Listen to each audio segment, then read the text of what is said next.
Hey guys, this is EJ Holland with the Wolverine.com, and today we're going to be breaking down the 5 most underrated commits in Michigan's 2024 recruiting class. Before we do that, I want to invite you guys to subscribe to the Wolverine.com today for $99.99 a year or $9.99 a month. Either way, you get premium insider recruiting information, team information, basketball recruiting, and so much more. Plus, you get to be part of a great message board community with more than 8,000 unique individual users. Come join the discussion and get your recruiting intel for $99.99 a year or $9.99 a month. All right, guys, like I said, we're going to be breaking down the 5 most underrated commits in Michigan's 2024 recruiting class, which is ranked number 5 nationally. Now, I'm going to be using the On3 industry rankings, which combines the 4 major recruiting services. So it's an average of On3, ESPN 24/7, and Rivals. And we're going to be talking about 3-star prospects only. So I'm going to be breaking down the most underrated guys in the class that are 3 stars. First guy on the list is Micah Kaapana, who is ranked as the number 42 running back in the country and number 504 overall prospect. Now, Kaapana did get a bump in the latest rankings update, but he's still a 3-star across the board. Every service has him ranked as a 3-star.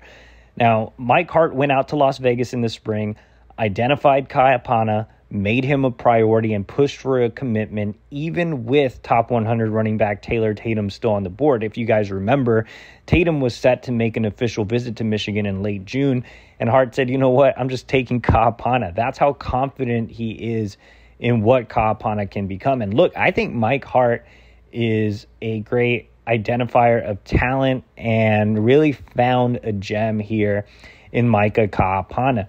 When you look at last year's numbers, this is a guy that split carries at Las Vegas Bishop Gorman. And for those of you that don't know, Bishop Gorman is one of the top high school football programs in the country. They play top teams across the nation. And so you're on the biggest of biggest stages at Bishop Gorman.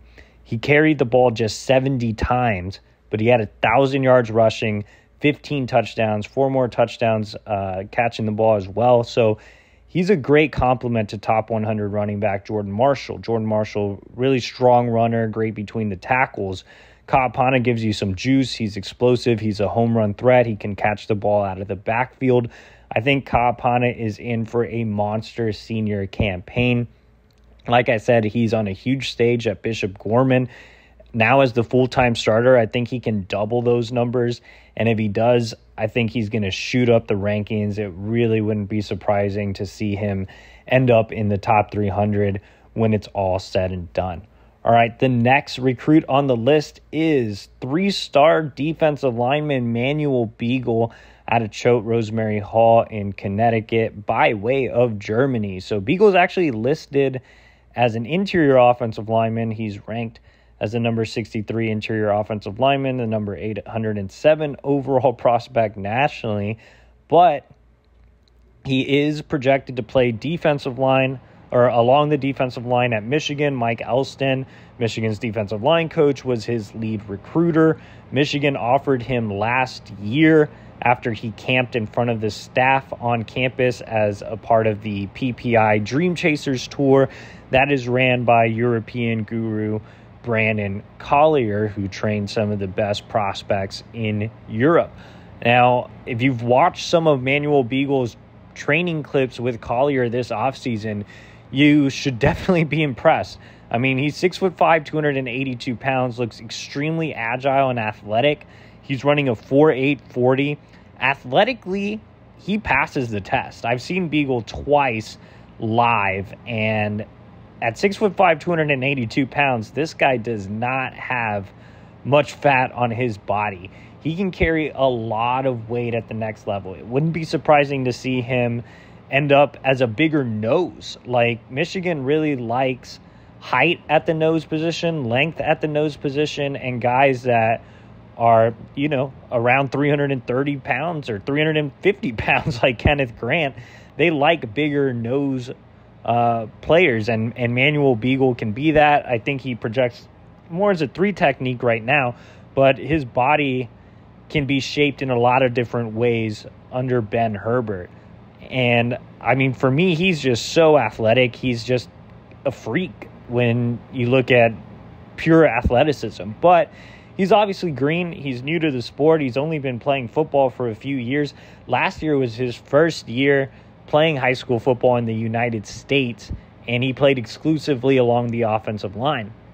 So I'm interested to see how he performs as a defensive lineman this year. I think that makes him hard to grade as a recruit. I'm really interested to see how he does on the defensive side of the ball. Still, that athleticism, that upside caught the attention of Georgia. They actually offered him as an offensive lineman. So he's definitely one of the more intriguing prospects in the class. It's always hard to project European recruits, but I think Michigan found a nice diamond in the rough in Manuel Beagle. If anything, he's just an athletic marvel that you can turn into something. Next guy on the list is Dominic Nichols, defensive lineman out of Igemsville, Oakdale in Maryland. He's ranked as the number 45 defensive lineman, number 476 overall prospect nationally. Now, Dominic Nichols is projected to play the bigger edge role at Michigan, so they see him as more of a Mike Morris type of player. Nichols dropped in the rankings. He's a 3-star across the board now, so every major recruiting service has him as a 3-star. But I disagree with that. He only performed in one major offseason event this past spring, and that was the Under Armour Baltimore camp. And Nichols was dealing with a foot injury that kept him out of team workouts for a couple of months. It was a freak accident that required stitches, so he was a little rusty at that camp, and I think that was a big reason he dropped. But I mean, you look at the frame, already 6'5", 255 pounds. Wouldn't be surprising to see him play closer to 285. Like I said, they see him in the same role as Mike Morris, but he also has the ability to slide down and play more of a 4-eye. He plays a lot of 5 technique at his high school. He's terrific when he can pin his ears back and get after the quarterback. He's also strong against the run. He's an underrated athlete, too. I mean, this is a guy that can dunk the basketball with ease. He plays some wide receiver and tight end on the offensive side of the ball. He never really comes off the field. Now, when you look at his film, you kind of question his motor a little bit, but you have to keep in mind that he plays every snap for Oakdale. So during the regular season last year, I believe he only had 3 sacks because he was, I think consistently playing on both sides of the ball, and I think he was a little tired. But then when it came to the playoffs and they played him more exclusively on defense, he doubled that sack total. So when he's only playing defense, when he's not gassed out, I think that motor question goes out the window. But a big frame, has really good length.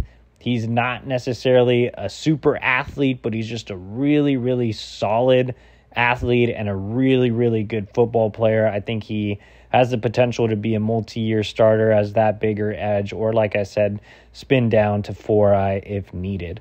All right, the next guy on the list is Cole Sullivan, 3-star linebacker out of Pittsburgh Central Catholic, ranked as the number 42 linebacker nationally and the number 437 overall prospect in the country. He's ranked as a 3-star on 3 of the 4 services. The only service that has him ranked as a 4-star is On3, which actually bumped him into the On300 in the latest update. Now, Cole Sullivan is listed as a linebacker. Michigan recruited him as a defensive athlete. At 6'3", 200 pounds, Sullivan can go in a lot of different ways depending on how he develops in the Michigan strength and conditioning program. This is seriously a kid that could play edge. He could play a more traditional linebacker role, likely the will. He could even be a bigger box safety. There's a lot to like about Cole Sullivan's athleticism, his frame, just his potential in general.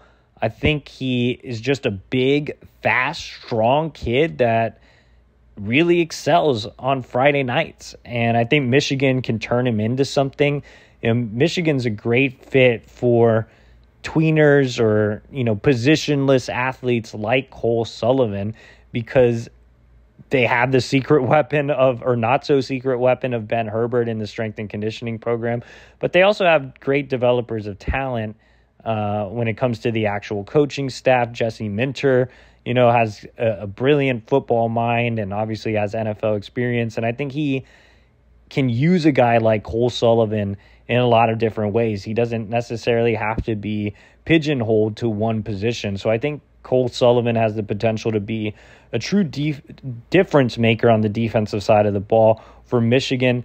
And you just line him up anywhere and let him make plays. I mean, he's comfortable in pass coverage. He's comfortable getting after the quarterback. He's comfortable filling gaps. So a lot to like about Cole Sullivan. And there's a reason that On3 bumped him into the top 300.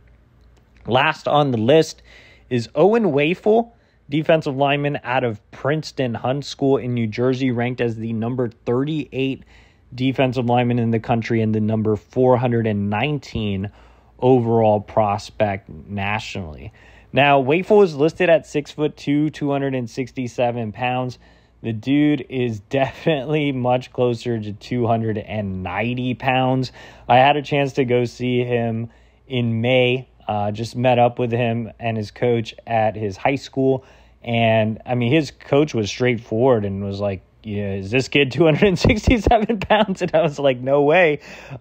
He is that bigger 3 technique. He doesn't have the height that you would necessarily look for as a 3 tech, but he does have the length. So he reminds me a bit of Mason Graham in the sense that he's not a guy that you're super excited about from a ceiling standpoint or an athletic standpoint, but I do think that he's just a really high floor prospect that's ready to go right now. He's strong. He has a terrific motor. He has violent hands. He is deceptively athletic. He does play some fullback and actually started there for his high school team. He's added a lot of good weight recently. I think he's a guy that could contribute as a true freshman. Now, again, he might not have that super high ceiling, but neither did Mason Graham. I think he has more length than Mason Graham, which is definitely a plus. He might not dominate top-level competition like Mason Graham did. Mason Graham played at Servite in the Trinity League in California, which is the toughest league in America. But Wafle still plays against some quality competition at Hunt School and is just as dominant. So I really like Wafle. I think he's one of the more undervalued kids in the class. He obviously flipped from Notre Dame. I think he's a kid that Mike Elston really values, and Elston is known as a great identifier of talent as well. So I think a lot to like about Owen Wafle. I think he's going to make a difference along the defensive line, along with Manuel Beagle. So some really good finds here by Elston, Dominic Nichols as well. So 3 of these guys part of the edge defensive line room. So Michigan finding some great diamonds in the rough this cycle, some real hidden gems that have an opportunity to rise up the rankings this fall as seniors. All right, guys, for more Michigan recruiting intel and coverage, head over to thewolverine.com today for $99.99 for a year or $9.99 for a month. Make sure to like this video and subscribe to the YouTube channel for free.